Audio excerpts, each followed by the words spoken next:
Kamukha-hindi ka mo? Yes, oo. Kaya pamati ka mo. Kag nagahimong tali ka mo sa akon. Ikadua, ang doog nga batugon, amo ang nagabaton sang pulong sang Dios nga malipayon, pero wala nagadugay, wala nagatudok.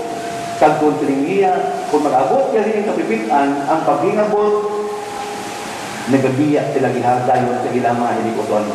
Ang naunaya, wala na kapamati, sinigalis-ilisi, gaya nga damo ay nagkinsaran, ginaagaw sa niyawa ang ilang minsaron. Galing wala gid, may kasulod sa ilang tingkoy, sa ilang panunahuna.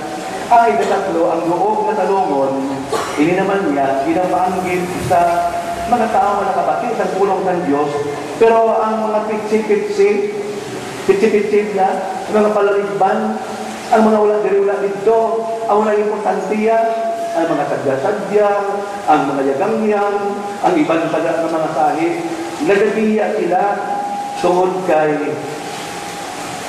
ang pagigugma sa manggad, ang pagigugma sa kalibutan, ang pagigugma sa mga butang, amo ang nagalumos sa ila. Kag hindi sa Ginoo, hindi magapamunga.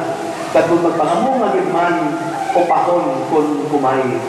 Agin inon kung iban nga mga tanong, mamunga gid man arikotoy. Arikotoy, kailan ko arikotoy? Arikotoy lang arikotoy. No, hindi saya parehas ang bunga sa klase sa pagkaon o sa kahoy nga malami ang nagakanang-kanang. Ikapat, ang maayong na duta nagapatubas tang isa katos ka kilo. Ang una, ang gagmay pa kami, may jutay kami nga talanguma. Pag si tatay, nagatanong siya sa isa kagantang pilit, lagi katigangan na katigon sang pista ni tatay pag sa mga okasyon. Isa kagantang na pilit, agitampog sa isa ka muro-murolis mga penta-arias na duta. So, nakapatupas. Sobra may tingpo masako. Sa una gani, hindi pa ito niya uso. Bigyan na niyang magbutan sa kamuno mo. Kung nakakad ako, kaya kung isipon mo lang, tumutan ko lang ng 100 ka kilo, ang isa hagantang, 2 lang na kasako, o kung 4 na lang kasako, kung 10, 4 na lang kasako, pero nakakabay ng 5 kasako. Para sa akon, hindi na niya isa hagatos sa kilo, kundi ang ginapaalin doon sa Evangelyo, 100-fold o kung tapupunhan. Ganito ang makuran, ang sikreto, di ba? Ako nga, hindi na niya sa akon nagkatipan. Nagtawagin niyo ba na sa inyo balayan? Kung yung may mga nagluwa sa tama mo, o kung saan yung gamay ang gin, makita siya, mapisan kita, kinabutan na sa mga bula, sa may nagluwa kita pati sa mga opanunta, nagapon na tayo ng mudra ko sa unahan na yun sa mga lokal country. Butan mo nakita nila, ang daw sinugpig pala na masitira.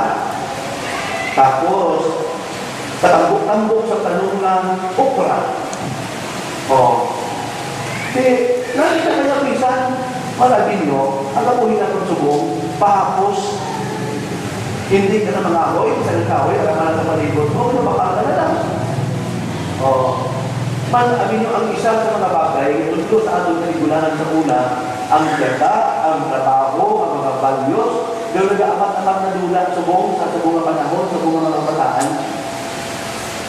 Siguro ang matahong ng mga bagay, itong doon natin, nag-init na lang mamunga.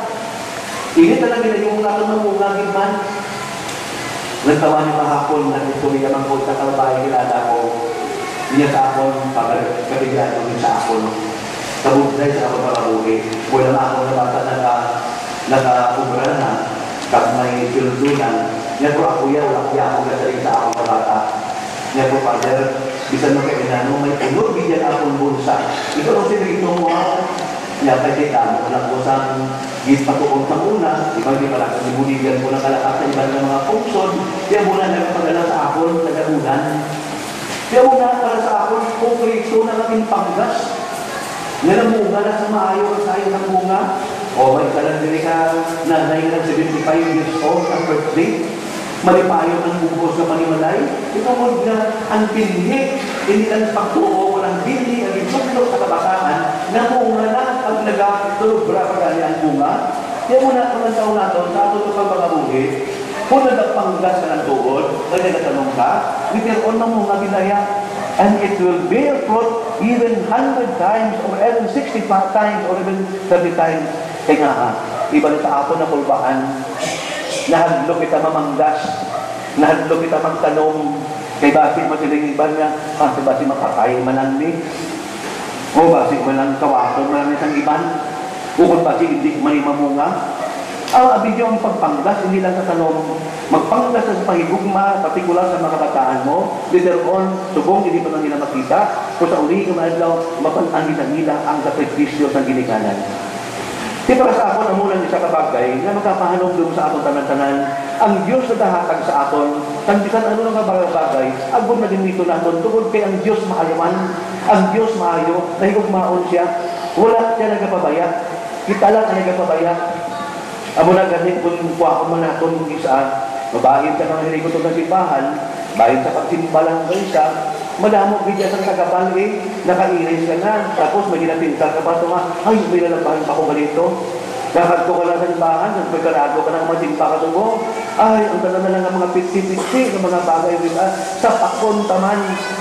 Di kundi malipatan na ng Diyos, pati lang po, kung may problema, mawawaw ka man ka makadto ka sa Diyos, bro.